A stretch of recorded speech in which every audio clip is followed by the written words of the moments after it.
This week's ViStar All-Star Athlete.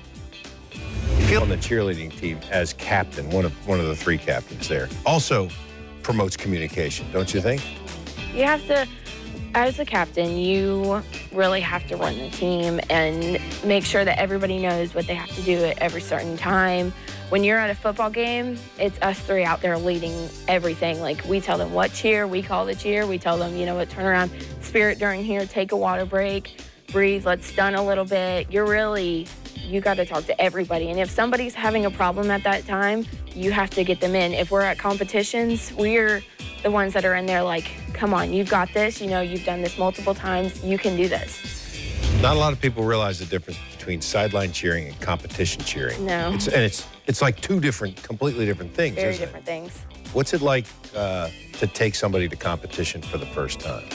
That is probably one of the most nerve-wracking moments because you don't know how they're going to do. You don't know if they're going to have a mental breakdown Right. or if they're going to do the best they can. Probably the worst one that's very scary is state, when we take them to state for the first time because we're known for winning that so many times. Correct. That you have to go in there and you need to be like, you know what, this isn't about winning the title. This is about you doing what you need to do at this moment, and you can do this.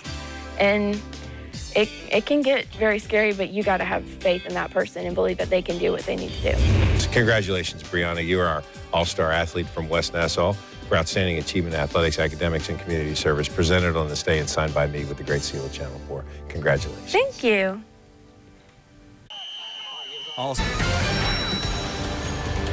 Before we go tonight, we want to update you on some breaking news we continue to follow. Within the past 30 minutes, Baker County Sheriff Joey Dobson confirmed the man suspected of kidnapping a pizza delivery driver has been arrested. Police had been looking for 32-year-old Cornelius Ruiz. We've confirmed Ruiz turned himself in this evening to the Baker County Sheriff's Office. His family was there when he surrendered peacefully. He'll be kept in Baker County until he's turned over to the Jacksonville Sheriff's Office. We'll have another live update coming up on News for Jax at 11. All right, Rebecca, the heat is on, but it's cooling down a little bit. Yeah, we get a little break in the heat. You know, not quite a cool down. We're not going to be that generous with it. But instead of topping out in the mid-90s like we have this weekend and like we will on Monday, we do see upper 80s and low 90s as we head into the rest of the work week and even next weekend, thanks to northeasterly winds. 70s look nice. Low 70s look really nice. Well, you'll have to get up early. Yeah, right. That early morning jog. May or may not happen. Right. All right. Thank you, Rebecca. Thanks for watching at 10. We're back in less than 30 minutes with more news and weather at 11. Stay tuned for the Sunday Sports Zone right after the break. You don't have to go through divorce alone. Coming up on the Sunday Sports Zone, the final score of preseason games don't always tell the full story because Bradley is in the business of wins and losses. We never accept defeat. At Florida, the Gators have finally settled on a starting quarterback, and he's ready for the job. Just ask him. You know, I feel like I earned it. 9 months from now, Daly's Place is going to be a must-see attraction, and we're talking about for reasons outside of football. It is absolutely lives up to the name of Flexfield. No matter how long you've been away, it's always good to go back home. The Sunday Sports Zone starts right now.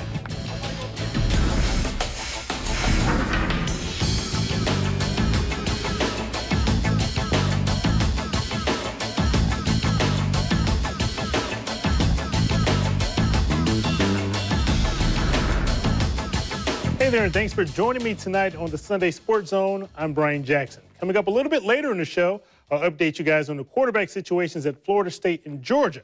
Plus, we'll take a look back at all of the highlights from the Rio Summer Games. But tonight, we get things started with the Jaguars, who showed signs of both good and bad against the Buccaneers.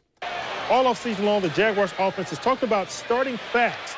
Through two preseason games, they've done just that and then some. Now, granted, it's a small sample size, but in their 5 possessions, they produced a total of 3 touchdowns. And if Julius Thomas holds on to that catch against the Jets, it will be 4. And last night, it was just more of the same. They were able to mix in both the run and the pass. Blake Bortles once again looked great. He went 8 for 11 for 85 yards and a pair of scores. But through 2 preseason games, his most important stats is 0 turnovers. And so far, the offense is playing with a lot of consistency. Last week we were pretty sharp. I think we were a little more sloppy this week. Had a full start to start the game, which ain't good, and then had a couple mental errors. But I think rebounded quickly. Gus talked about being able to face adversity, and then at some point it was going to hit. And I thought we handled it well in the beginning of the game. I don't know if we're right where we need to be. I think it's it's a continual work in progress. But I thought this week was really, really good for us. Now those 2 days I thought was excellent work. But now next week we're going to play. You'll see him, really the first group play quite a bit.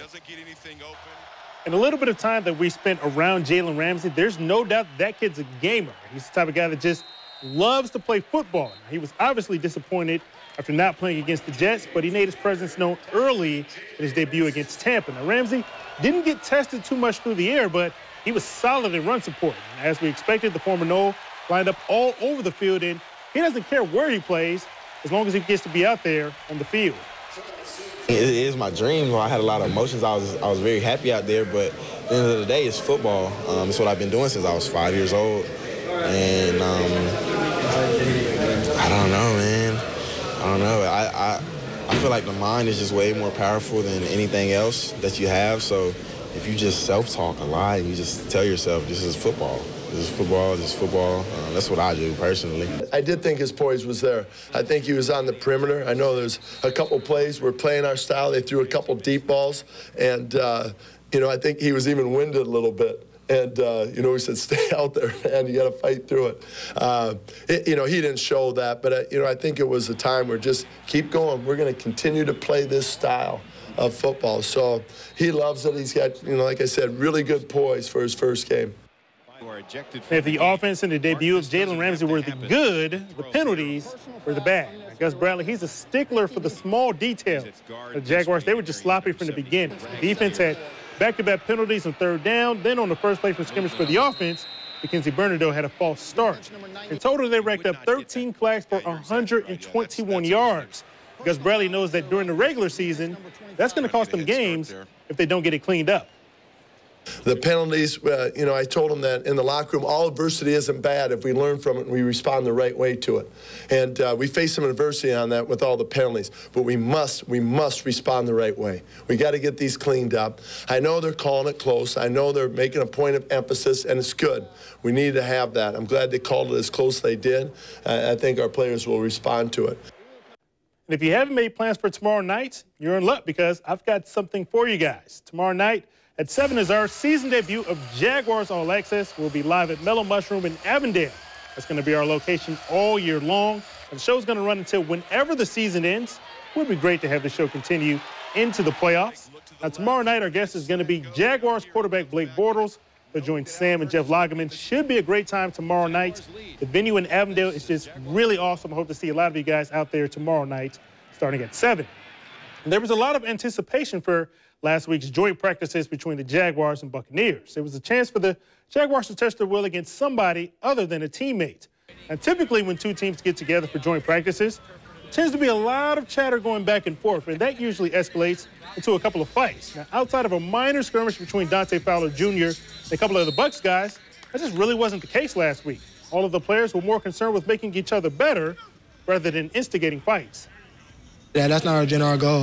Our general goal is just come out, compete, and just try to get as much work as possible, and just try to get better. And I believe both teams did that. I'm not surprised. Coach Bradley came and told us what was going to go on if we got in a fight, or not to fight. And so we respect Coach Bradley and what he wants us to do, and we want to get better. So we kind of took our egos out of it and went out there and did what he asked. It wasn't bad. If you can get a team like that to come in and compete, and without too much, confrontation. I guess those guys, had the same mindset, want to just come here and get better. Sometimes we'll go to the ground and the guys will be like, good play, help each other up. So, it was real professional out there. A lot of guys actually know the guys on the other team. They don't usually get out of hand, Guys in the league, they're friends, You don't have too many people that just hate each other. So it should never get that way anyway. And for Corky Rogers, there's no place he'd rather be than on the sidelines Friday night. Coming up after the break, I'll explain why it was so great to see him this weekend. Plus, while he's known for being a Bulldog, he's still a general at heart. That story's next, coming up on the Sunday Sports Zone. Earlier this summer, it looked like we might not get a chance to see Corky Rogers on the sidelines this fall. While on vacation, the 72-year-old had a health scare. He was rushed to the hospital, but thankfully, he was released just a couple of days later. It was great to see Corky back out there on Friday night. It was also a homecoming of sorts. Rogers is a graduate of Lee High School, and at one point, he led the Generals to 10 straight playoff appearances. He's been at Bowl since 1989, and the rest is history. Bulldogs have produced 10 state champions under his watch. On Friday was just a preseason game, but it was Lee who came out on top 28-14. And this Friday is our first Football Friday of the year. In order to vote, make sure you go over to the sports page on news4jax.com, and from there, just click on the Football Friday section. You'll see all of our choices for the game of the week. And remember, all of the votes have to be in by Wednesday night by 11 p.m.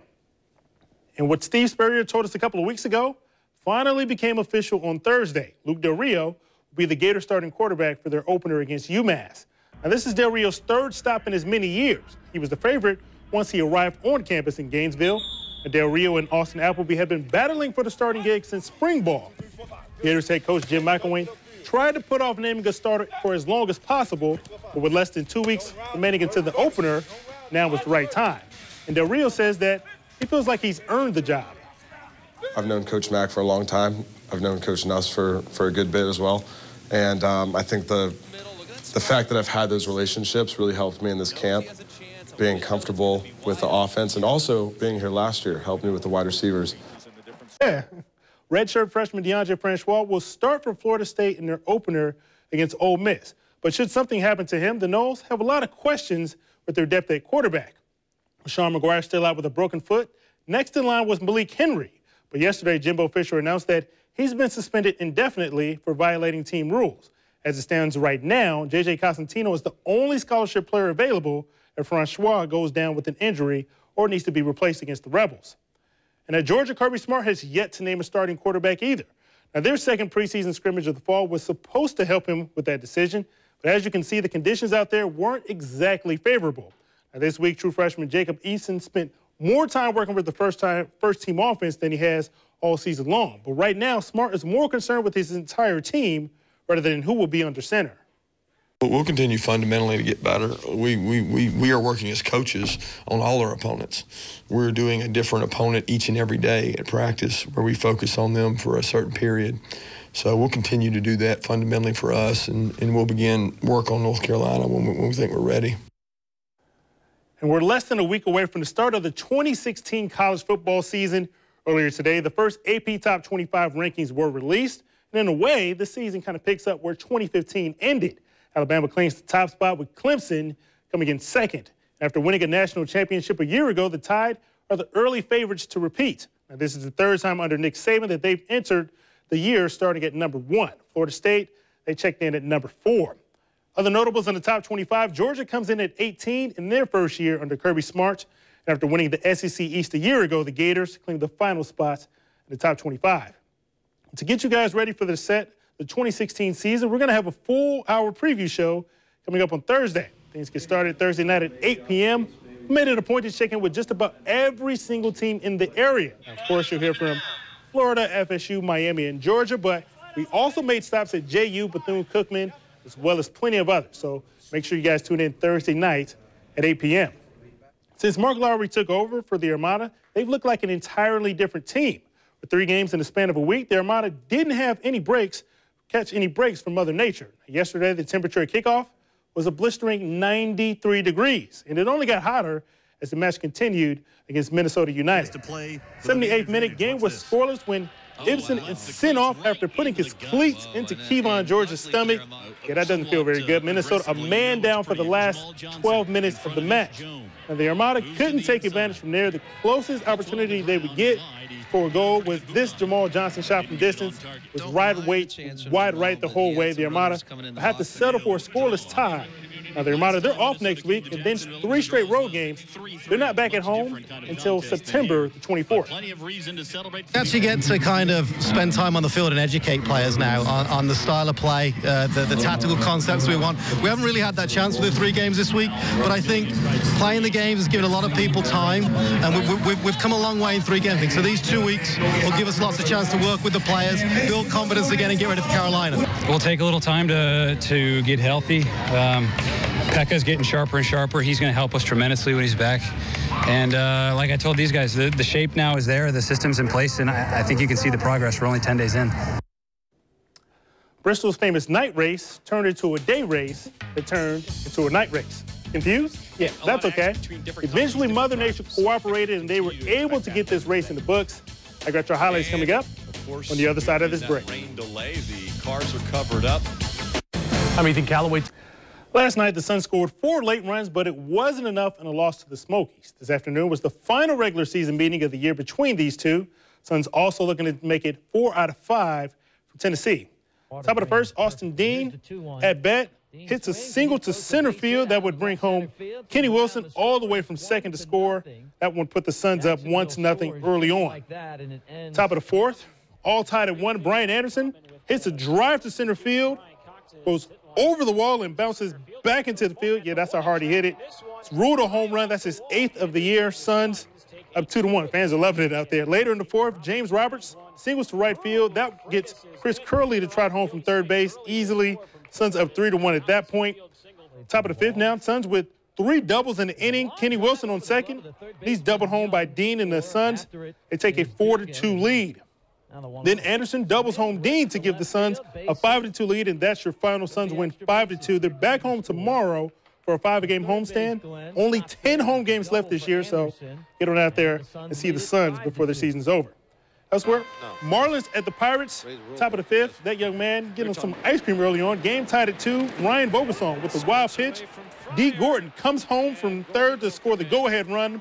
Marlins up 3-2. Bottom of the ninth, still 3-2. Fernando Rodney gets Francisco Cervelli to grind out to third to end the game. Marlins win 3-2, complete the 3-game sweep of the Pirates. Elsewhere, Nationals at the Braves. Nats up 4-0. Chris Heisey looking to add to that lead with a drive to deep center. Jace Peterson races back to the wall and makes the catch. He paid for it with his body. He would stay in the game after getting some medical attention. Good for the Braves. Bottom of the 10th, tied at 6, not for long. Peterson with a shot to right.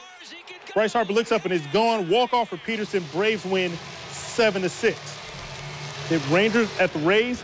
Bottom of the fourth, game tied at 2. Bobby Wilson with a great bunt to score the go-ahead run. Playing small ball, 3-2 Rays at that point. Next batter is Logan Forsett with a line shot to the seats in right field. A 3-run homer for him. The Rays would win 8-4 to take 2 out of 3 from the Rangers. Now, we all know that Bristol is famous for being a night race, but last night they only got in 48 laps due to weather. Now, the plan was to get things started at 1 p.m. this afternoon, but Mother Nature had other ideas. The race was postponed another 3.5 hours today before finally getting started at 4:30. Lap 295, Kevin Harvick, who started 24th in the field, goes to the front of the pack when he passes Kyle Busch for the lead. Then on lap 358, something breaks in Kyle Busch's car. He spins out and comes down the track. Finally gets tapped by one car, and we had a traffic jam at the half-mile track. Then, lap 430, Harvick in second once again. He would drive into the lead and go by Denny Hamlin on the high side for the lead. Only thing slowing up for him was more rain. They just had rain all weekend long up there. It was just really causing all types of havoc. From there, the caution would come out with rain on 64 laps to go, but the race would finish, and Harvick drives away for his second win at Bristol. And then his car owner, Tony Stewart, joins him in a burnout in Stewart's final race at Bristol. First win at Bristol for the Stewart Haas Racing team. And now that football season is underway, we're just nearing the end of the golf season. Now, this weekend's Wyndham's Championship is the final regular season tournament on the PGA Tour. Siwoo Kim began the day with a 4-shot lead. Here on 8, his second shot, the par 4 from 82 yards away. Lands it 8 feet away from the hole, dropping to 21 under. Very next hole for Kim from 134 yards out. He's tracking right at the hole. Sticks it to just within 3 feet of the hole that will lead to another birdie for him. Drops into 22 under in the tournament, a 6-shot lead with 9 holes left to play. Now, Kim bogeys 3 of the first 5 holes, but on the back, ball to 19 under because nerves caused his first unforced error at number 4. Misses the green completely from about 150 yards away. Kim's lead is down to 3 with 4 left to play. But you know what? He was calm under pressure. Right back on 15, a 2-putt birdie for the par 5. The lead is back to 4 under. Then, of course, weather. 90-minute weather delay with 2 holes left to play, but it doesn't phase the 21-year-old. Goes out in style, slams home the birdie putt on the 18, wins by 5 shots for his very first PGA Tour victory. Tonight was also the finale of the Rio Summer Games. Now, tons of memories have been made over the past 2 weeks. 2 of our locals, both Ryan Murphy and Caleb Dressel, dominated in the pool. They're going to bring home a couple of golds. Also, probably the last time we're going to see Michael Phelps and Usain Bolt at the Summer Games. But before everything wrapped up, the U.S. men's basketball team took care of business against Serbia. Now, yeah, things were a little bit touch and go there during pool play, but at the end of the day, a gold is a gold. Speaking of which, here's the final medal count. Team USA leads all countries with 46 golds. Then, for a total overall medals, we ended up with 51 more medals than China, who came in second. Now, this offseason, the Jaguars upgraded both on the field and off the field. With Everbank's East and West club sections already completed, the next step in their series of renovations will take place just south of the stadium. I'll give you guys a brand new look at Daly's Place coming up after the break. 9 months from now, the area just south of Everbank Field is going to look a whole lot different. That's the estimated time of when Daly's Place should be completed. Now, this is the next phase in all of the renovations that are taking place at Everbank. Since January, we've seen bits and pieces of what the amphitheater and flex field will look like. On Friday, Mayor Lenny Curry, Jaguars owner Shad Khan, and city officials broke ground on this new project. As you can see by these renderings, this place is just going to be amazing. Now, obviously, this is good for the Jaguars, but the expectation is that this will help transform all of downtown and eventually draw even more events to our city. I mean, Florida-Georgia game, that could be a great venue for food courts, etc. Could be a great venue for the draft with all the amenities that go with hosting an event like that. So it is absolutely lives up to the name, a flex field. And although the preseason record says that the Jaguars are 0-2, there's no doubt that there's a lot more to like about this team compared to this time last year. In limited action, the starters have been really impressive. Now, this offseason, the Jaguars owner, Shad Khan, opened up his checkbook to improve the talent of this team. So while this team may be better on paper, now they've got to prove it on the field. Well, my expectations are, we get better and we win. So I think it's very simple, and it's no different than every player that's on the team, every coach is on the team. We want to win, and we have a lot of pieces in place now that'll help us do it. And if you haven't made plans for tomorrow night, no worries. Come out and join us for the season debut of Jaguars All Access. Things get started at 7 p.m. over at Mellow Mushroom over in Avondale. And this show is going to be every week. We're going to have a different player join us.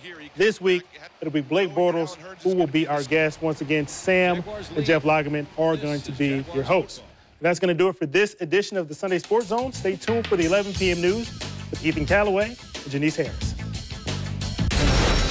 News 4 Jax starts right now with a breaking news alert. We are following a local breaking news alert. The man accused of kidnapping a pizza delivery driver at gunpoint is now in custody in Baker County. Police say he turned himself in. Within the last hour, News 4 Jax has learned Cornelius Ruiz is in custody. This comes a little more than 24 hours after police say a pizza delivery driver was forced into her own trunk. We've also learned Ruiz turned himself in with his family present. Channel 4's Heather Lee spoke with him just moments after leaving him at the Baker County Sheriff's Office. Heather. Well, Janice, as we know, this happened about an hour ago, and it was a very peaceful exchange. The family members have been talking with us throughout the day today. Earlier, they were very emotional. They were hoping that he would do the right thing and turn himself in. They told me that no matter what the circumstances, they were going to stand by him. They told him that they loved him and they just really wanted him to do the right thing and turn himself in. And they believe that he heard that message, that he got it. So about an hour and a half ago, they were able to actually speak with him. They were actually able to talk with him. And it took about 10 to 15 minutes, but they were able to convince him to turn himself in. And I just spoke with his family members just a few minutes ago, and here's what they had to say. When I get up there, I called the name. He walked right up to me. I said, Neil, let's do the right thing. Let me either call the police right here to come and get you, or let me take you to my home, and I call the police there. If you don't want that, I will put you in the car and we'll take you up there yourself. So about 15, 20 of us, my family, we took him. He was surrounded, we took him home. And that is a big relief on me, and I want to thank God.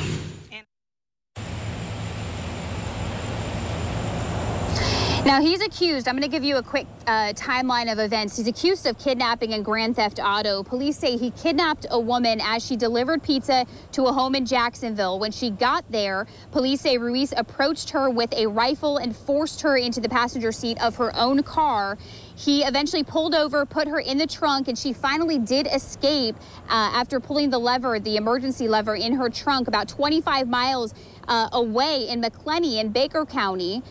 Ruiz continued on in the car, and they believe he tried to rob a Dollar General store in Union County. And shortly after that, the car was found in a neighborhood in Baker County. This is what the neighbor saw. And this is video he took on his Facebook live feed. He tells me he smelled smoke and heard people yelling about a car being on fire. So he clicked on his Facebook Live and started rolling. He says once he got up to the car, he was shocked to see what he was looking at. He says flames were ripping through all of the windows, and we actually saw it as well. There was a lot of debris on the ground still. There was some car handles as well as shattered glass, and there was obvious evidence that the car had been burned in that location. Now, at this point, what we know is that there's going to be a new booking photo released sometime tomorrow. We don't believe that there's going to be any sort of first appearance, and that's because this incident started in Jacksonville. So what the Baker County Sheriff's Office wants to do is hand it over to them first and see what they do with the case before they figure out what they do here. So that's what they're working on, and we're going to continue to follow this story and bring you any updates on our website, news4jax.com. For now, we're live. Heather Lee, Channel 4, the local station. In the midst of that abduction, police say Ruiz held the woman captive in her own car, which he later set on fire. Channel 4's Nicole Schneider spoke with the man who live streamed that video on Facebook. Nicole, how did he describe it? Janice, this is the scene that Dee Watkins walked up to last night. A car blazing on fire. Watkins says he smelled the smoke coming down the street and he saw these flames. He says his community is small and he wanted to make sure it wasn't somebody he knew, so he started streaming it live on Facebook. That's when he saw the comments and figured out it was the stolen car police were looking for. Oh. When I came down here, you know, I seen the car just in flames, just fire coming up out the car, it's just smoking, you know, and I'm asking, whose car is this? Whose car is this? So, you know, later on in the video, people were commenting, you know, on live, you can like comment, and they were like, can you get the license plate number of the car? So, you know, I tried to zoom in on it, and I couldn't really see. Dee Watkins says he quickly found out the car was taken in an abduction and police were looking for it and for the man inside. People started telling me who he was, but I don't know him personally. I don't even know if I ever seen him or nothing like that. But, you know, other people in my neighborhood knew who he was and stuff like that. But I didn't know. I didn't even know that. I just, you know, started recording a car. You see a car on fire and you're like, what's going on? Baker County deputies came to the scene near Quail Lane and McClenny, an area police say the suspect Cornelius Ruiz used to frequent in the past. After arriving, deputies confirmed the car belonged to the kidnapped woman. I'm assuming because of the number of associates and family members that he has living in our community, this is an area he's very familiar with. So I got to assume that's probably why he came back here. Investigators say the car was burned so badly, they don't know what type of evidence they will be able to pull from it. That's pretty crazy, you know. I didn't expect it to be, you know, I thought it would be like on the highway or somewhere else, just like, you know, right around here in this neighborhood, you know. The Baker County Sheriff's Office says they've received numerous tips from the community and his family has been cooperative, which they believe has been crucial in his decision to turn himself in tonight. Back to you, Janice. Thank you, Nicole. A 6-year-old girl is recovering tonight after police say her father shot her. Glenn County police say she's now an orphan after her father shot and killed his wife and then turned the gun on himself. It happened in Brunswick around 1 o'clock this morning. According to police, the little girl ran to a neighbor's house for help after the shooting happened. Sources say the man worked at a hotel and always seemed happy. The little girl, who hasn't been named, is recovering at a trauma center in Savannah, Georgia. She is in stable condition. New information tonight on a possible abduction near Edward Waters College. Within the past 30 minutes, police tell us it appears no abduction or crime occurred. This comes almost 24 hours after a witness called police. The witness claims something didn't seem right when a man put a young girl in a car around 1 o'clock this morning. Police say all parties involved in the incident have been identified. They are still investigating. Covering Columbia County, the Lake City Police Department is still looking for a missing man who left an assisted living center. Police say 39-year-old Donald Towns was last seen Friday afternoon leaving the Plantations assisted living facility on a bicycle. Authorities say Towns is 6 feet tall, around 150 pounds, with brown hair and hazel eyes. He also has several tattoos on his arms and chest. Police say he's been diagnosed with several mental health issues, has harmed himself in the past, and is not taking his medication. If you know anything, call the Lake City Police Department. Traffic is flowing smoothly again this evening after a dump truck overturned in Baldwin. It happened this afternoon on I-10 near the exit US 301. This video was taken by a viewer. It shows just how backed up the traffic got. We're told there were injuries in the crash, but it's unclear how severe they are. An expectant mother in South Florida is moving away because of concerns over the Zika virus. Gigi Maines is driving to Virginia. She says she'll stay there until her child is born. Her husband will stay in Broward County until his wife gives birth and eventually comes home. Maines says the move makes sense given what's at stake. He's our life, and he comes first, and same with this baby. And I want to give that baby the chance that he had, you know, to be healthy and have a good life. If we have to move away and separate for 6 months, I mean, it's, you know, pennies in the long run. No cases of the Zika virus have originated in Broward County where they live, but local transmissions have been confirmed in 2 areas nearby. The CDC is advising pregnant women to stay away from those areas. Cameras capture an emotional homecoming for one family impacted by the flooding in Louisiana. What they lost in the flood and the memories they were able to preserve. And we've got some new news out of the tropics. Fiona has now downgraded to a tropical depression, which we expected and we talked about all weekend long. There's a few more areas to watch in the tropics, as well as some chances for rain in our forecast locally. I'll walk you through what you can expect hour by hour coming right up. But first, Ryan Lochte on damage control, what the Olympic swimmer is saying about his fake robbery story and why he said it. Imagine you go to work. The 2016 Summer Olympics in Rio came to a close today, just 1 week after U.S. gold medalist Ryan Lochte falsely claimed he and his teammates were the victims of an armed robbery. Last night, Lochte went on record to take responsibility for his actions. Last Sunday, Lochte told Brazilian authorities as they attempted to leave a gas station in a cab, one of the security guards forced them out of the taxi at gunpoint and on the ground. Real officials later found they were asked to pay for the damages they caused at the gas station. Lochte now is saying that he takes full responsibility of the incident. If I never done that, we wouldn't be in this mess. None of this would have happened, and it was my immature behavior. National Olympic Committee and U.S. Swimming are investigating the incident and will determine whether the swimmers will face fines or suspension. The man police believe killed 5 adults and an unborn baby in Alabama will face 6 counts of murder. That's according to the Mobile County District Attorney. Police say 27-year-old Derek Dearman turned himself into police in Mississippi just hours after he attacked his girlfriend's family. Deputies say Dearman killed them with, quote, firearms and several other weapons. Then police say he kidnapped his girlfriend and a surviving 3-month-old infant. He then freed them once he was in Mississippi. According to Dearman's girlfriend, she was trying to end what she said was an abusive relationship, and that's when he snapped. Police have identified the victims as Chelsea Reed, who was 5 months pregnant at the time, Robert Brown, Justin Reed, Joseph Turner, and Shannon Randall. The devastating flooding in Louisiana has damaged far more homes than initially reported. Louisiana's government now says more than 60,000 homes were affected. The number is 50% higher than what Governor John Bel Edwards said last week. But officials say some areas are still underwater, so even that number may not be